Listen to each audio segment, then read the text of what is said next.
오늘 우리에게 주시는 하나님의 말씀입니다. 이삭이 그곳을 떠나 그랄 골짜기에 장막을 치고 거기 거류하며 그 아버지 아브라함 때 팠던 우물들을 다시 팠으니 이는 아브라함이 죽은 후에 블레셋 사람이 그 우물들을 메웠습니다. 이삭이 그 우물들의 이름을 그의 아버지가 부르던 이름으로 불렀더라.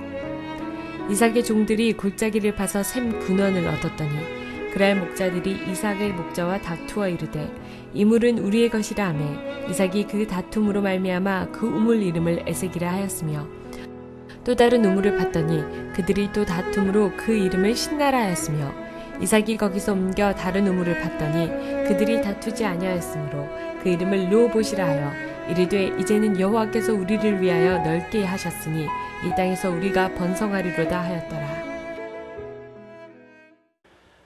사랑하는 성도 여러분, 평안하셨습니까? 오늘도 주님께서 주시는 말씀을 통하여 은혜로운 하루를 열어가시기 바랍니다. 오늘 우리에게 주실 하나님의 말씀은 창세기 26장 17절에서 22절 말씀입니다. 우리는 지금 치열한 생존 경쟁 사회 속에서 살아가고 있습니다. 경쟁에서 지게 되면 도태되고 살아남지를 못합니다. 이런 사회 속에서 남에게 지나치게 양보만 하게 되면 우리의 가진 것을 다 잃어버리게 됩니다. 그래서 우리는 양보하는 것이 미덕이라고 생각하면서 실제로 그렇게 행동하지 못합니다. 오히려 지나치게 양보하는 사람을 바보같이 생각하고 또 우리의 자녀들도 지나치게 양보하지 못하게 하고 경쟁사회에서 이겨나갈 수 있는 사람으로 교육을 시킵니다.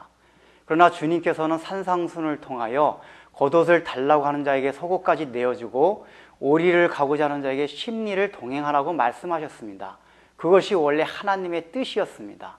그런데 여러분, 그런 말씀을 지켜본 적이 있습니까? 우리는 그거는 그냥 성경에 있는 말씀이고 현실은 현실이라고 생각하며 전혀 그 말씀을 지킬 생각을 안 합니다. 그래서 사실은 산상수훈을 거의 지켜본 일이 없기 때문에 그 지켜본 결과가 어떻게 일어나는지에 대해서 우리는 전혀 경험하지를 못했습니다. 그런데 오늘 읽은 이 본문에 이삭이 그러한 경험을 하고 있습니다. 지금 이삭은 그랄 땅에서 하나님께서 주시는 축복을 통하여 많은 풍성함을 얻었습니다.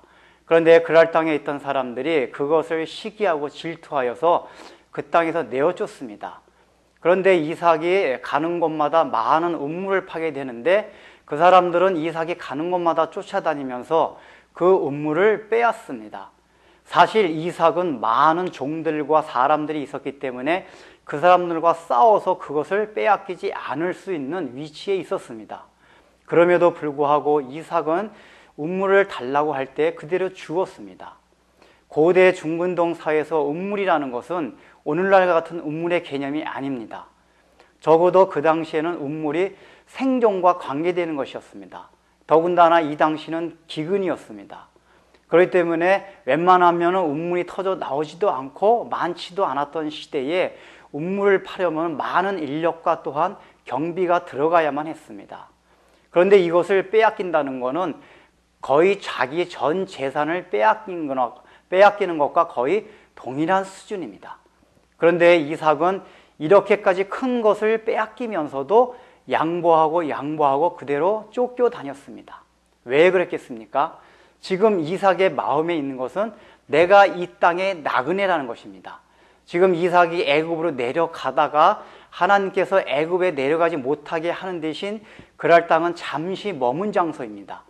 결국은 이삭은 다시 가나안 땅 깊은 지역으로 들어가야만 한 처지였습니다.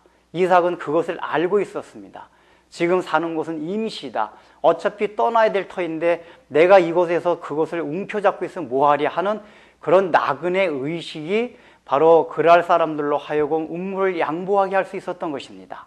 또한 이삭은 지금 아브라함 밑에서 신앙생활을 해왔는데 처음으로 자기 스스로 개인적으로 하나님을 경험했습니다. 지금 하나님께서는 이삭에게 그랄 땅에서 농사와 목축업을 통하여 많은 부유함과 풍성함을 허락해 주셨습니다. 그때도 기근이었습니다. 지금 블레셋 사람들은 기근에 허덕이고 있었습니다. 그럼에도 불구하고 하나님께서 주시는 은혜와 능력을 통하여 그 기적을 맛본 다음에 이삭은 하나님을 절대적으로 신뢰하는 법을 배웠습니다. 그래서 자기 자신이 어떤 힘과 자기 자신의 능력으로 살지 않아도 하나님께서 챙겨주시고 먹여주신다는 사실을 알게 되었던 것입니다. 이러한 것들이 이삭으로 하여금 음물을 양보할 수 있게 한 것입니다. 보십시오. 지금 이삭은 지금 계속 쫓겨다녔습니다. 그럼에도 불구하고 마지막에 르호봇이라는 곳 가서 음물을 팠는데 더 이상 블레셋 사람들이 쫓아오질 않았습니다. 음물을 빼앗지 않았습니다. 그런데 마지막에 정착한 르호봇은 넓은 땅이라고 했습니다. 여태까지 지나쳐 거쳐온 신나나 에색보다도 더 넓고 좋은 땅이었습니다. 이것이 무엇을 말합니까? 오히려 많이 양보하고 많은 것을 잃어버리면 없어져야 할 테인데 양보한 끝에 얻은 결과가 더 좋은 것으로 하나님께서 주어졌다는 얘기입니다. 바로 이것을 통하여 양보하는 삶이 당장은 손해를 보는 것 같지만은 하나님께서 결국은 더 좋은 것으로, 더 큰 것으로, 많은 것으로 채워주신다는 것입니다. 우리가 오늘날 왜 양보하는 삶을 살지 못합니까? 산상수훈의 삶을 그대로 우리 삶에서 적용하지 못합니까?